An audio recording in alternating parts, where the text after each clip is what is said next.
today we're talking about the 16 subtle differences between the rich and the poor. Welcome to the African Boss TV.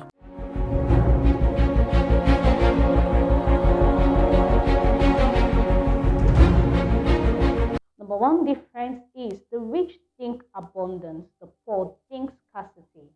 This thinking pattern is so subtle that we don't even realize it. For the poor, there is not enough to go around, while the rich sees abundance even in the unlikely of cases. Number two difference is the rich lives in the faith of what is possible. The poor lives in fear of what might go wrong. While the rich lives in an inner state of faith despite the economic situation and newspaper headlines, the poor live in perpetual fear. Why fear and faith demand that we believe in what we cannot see? The rich choose to believe in the positive of what they cannot see, while the poor believes in the negative of what they cannot see. Number three, the rich feels in control while the poor feels out of control. The rich condition themselves to focus on what they have control over, as against what the poor do, calling over what they cannot control and ignoring what they can control. In an out of control world, the poor wobbles helplessly, but self-control keeps the rich steady. Number four, the rich have a mind of their own. The poor are influenced by every trend of idea and opinion. We all have a mind. The rich use it, but the poor rent it for others to use. The ability to create independent thoughts and opinions is one of the most powerful things in life. Don't give it away. Number five, the rich live outward, the poor inward. The rich always want to be in a position where they can reach down and pull others up, whereas the poor are looking for who they can either pull down to go up or who will pull them up.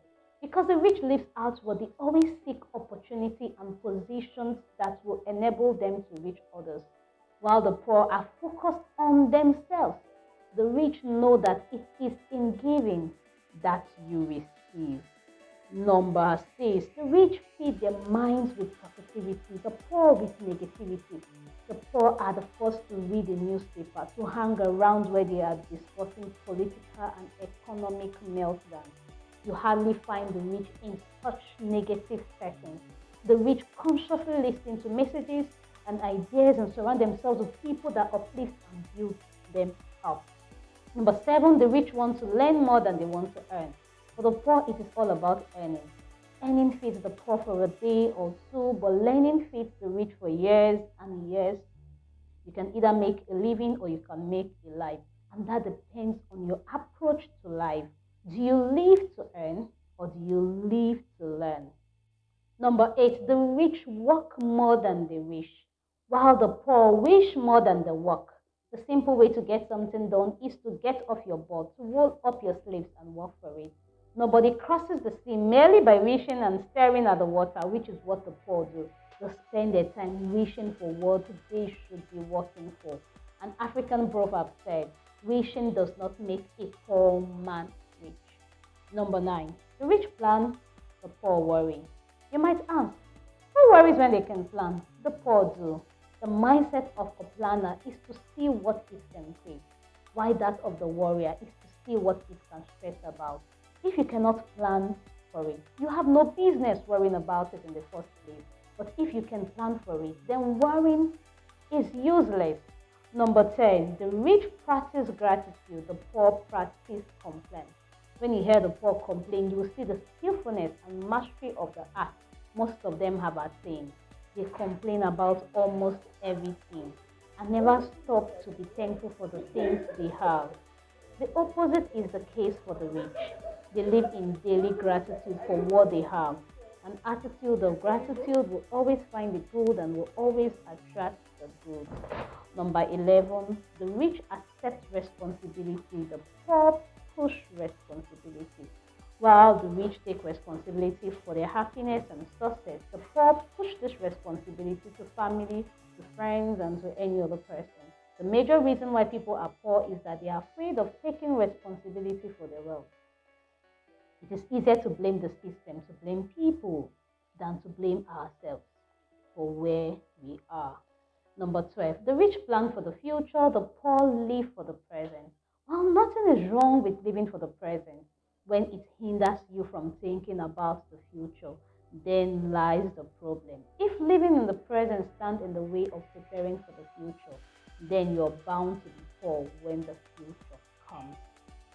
Far-sightedness is both a gift and a skill the rich has mastered. With foresight, they create the path to their future. Number 13, the rich practice self-love, the poor practice self-sabotage. Self-love includes the things we say about ourselves, the thoughts we think and believe of ourselves, and the kindness we show to ourselves. The rich take themselves seriously. They assert and value themselves. But for the poor, self-sabotage is how they live. They talk themselves down and demean their importance and value. Number 14, the rich don't ask for permission to live. The poor need permission to live. Deep down, we know what to do and where we want to go. While a group of people go after their heart desires, a bunch of other people wait until they are permitted to go after their dreams. When and how the permission comes will determine if they will or will not do what they desire. Whilst the poor are living for approval, encouragement, and acknowledgement, the rich are creating their encouragement and acknowledgement. Number 15. The rich focus on why they can as against why they can't, which is what the poor focus on. No one can change the direction of the wind, but all of us could adjust the direction of our sail to reach our destination. And that starts with believing and focusing on what you can do, which is to adjust your sail. Because the poor believe they can't, they don't. Number 16 and the last. The rich sees money as a tool, the poor see money as an end. Because the poor sees money as an end, they are enslaved by it. They live all their lives working for it, chasing after it and running towards it. Whereas the rich sees money as a tool for freedom, happiness, and empowerment. So their approach and strategy toward money are different. They don't pursue it, they position for it. They don't live for it, they align their lives to attract it. This is the Africa's Boss TV. Don't forget to subscribe and click the notification bell to receive notification when more videos like this are posted.